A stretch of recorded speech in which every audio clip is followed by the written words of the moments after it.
Morning, sir. I've come for my Christmas coat of paint. Is that right? Well, I hear from the other engines that you've been grumbling a lot lately. What? No. Well, no more than usual. You've been making everyone feel unhappy. And when engines aren't happy, they don't work so well. That's just the way I am. And you can like it or not. Well, I don't like it, Duncan. You can be first in line for a new coat of paint tomorrow morning if and only if you can be cheerful for the rest of today. Ah, I see. Well, no problem, sir. I can do that. Don't forget now, cheerful all day. The other engines will be keeping an eye on you. I can be cheerful all day. Need bother. But then he met Rheneas at the junction. Best be careful, Duncan, and go extra slowly with all this snow. Thanks for the reminder, Rheneas.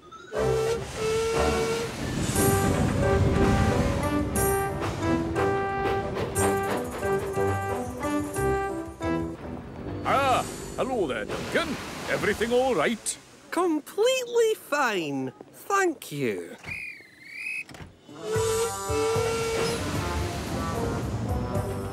At the level crossing, the gates were frozen. So Duncan's passengers decided to hum a jolly Christmas song to pass the time. But Duncan didn't like it at all. He was about to give them a blast from his whistle when Rusty came along.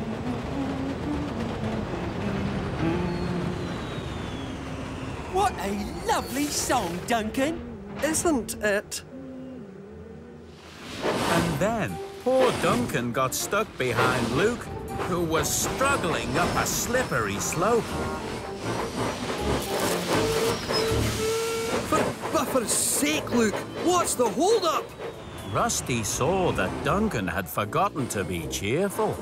Sorry, Duncan. I can't go on because my wheels keep slipping on the icy track. Can't you just grit it up with a little sand? I'm afraid my sandbox is empty. Duncan realized that by getting grumpy, he had hurt Luke's feelings. So he buffered up to Luke and dropped some sand on the rail. He gave him a little push to help him on his way again. Woo! Thanks, Duncan. And Rusty saw all of this too. Duncan was a little sad that he'd lost his temper. He knew what that meant. No coat of paint for him. But the following day, Duncan made his way to the steamworks anyway. He had decided to apologize to Mr. Percival. Good morning, sir. I know I failed your challenge and I wasn't cheerful all day, but... Say no more, Duncan. You did a good thing yesterday, helping out poor Luke when he was in a spot of bother. Oh, well, I suppose maybe I did. And for that, you deserve a special treat. You mean a new coat of paint? That's right, Duncan. Thank you, sir. That's very kind. From now on, I will try and be more cheerful, sir. At least some of the time. Very good, Duncan. But I think I might have been wrong to ask you to be cheerful all day. You do grumble a lot, but that's just the way you are.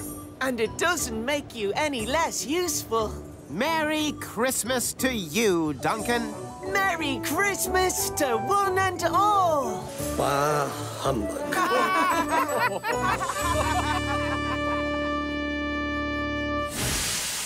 Everyone makes mistakes, but when you are showing off and in a hurry, you make far more mistakes than usual, and you have all been showing off. I don't think any of these engines deserve to take you home to the mainland, sir. Perhaps I can lend you my car. Oh, the indignity. Perhaps you'd let me take the Deputy Minister home after all.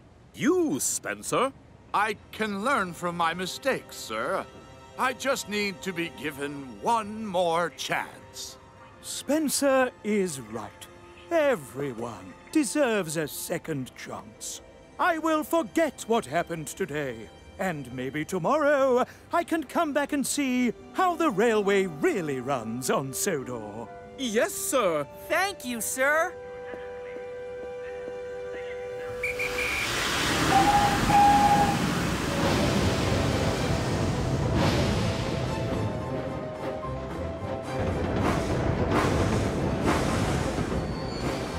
So the next day, the Deputy Minister did come back, and all of Sir Topham Hatt's engines showed him just how well their railway could be run.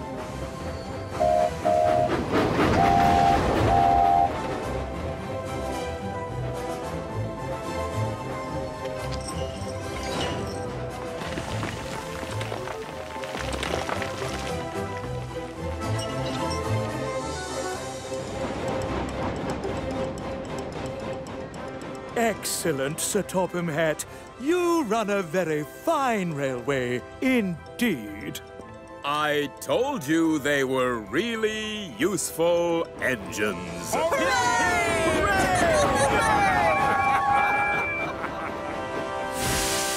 I miss Annie. So do I. And all because of one passenger pulling the emergency cable. I hope we never see that silly man with the binoculars again. But Thomas did see the man with the binoculars again. He was waiting on the platform at Dryor Station. Well, I'm not gonna stop for him. But you have to stop, Thomas. You always stop at the station. I don't have to if I don't want to. Why should I?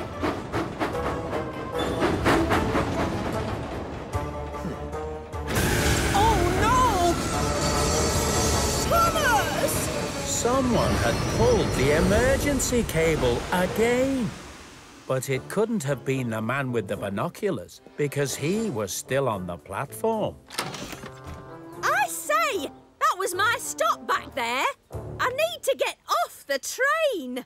Oh, dear. I'm sorry. Luckily, Clarabelle's wheels were not damaged.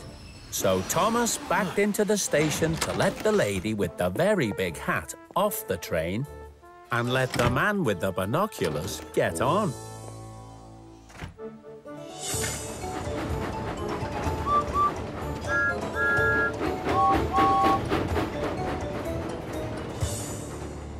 This time, Sir Topham Hatt was cross with Thomas. You must stop at every station, Thomas, and pick up every passenger, whether you're in a bad mood or not. Yes, sir. I know, sir.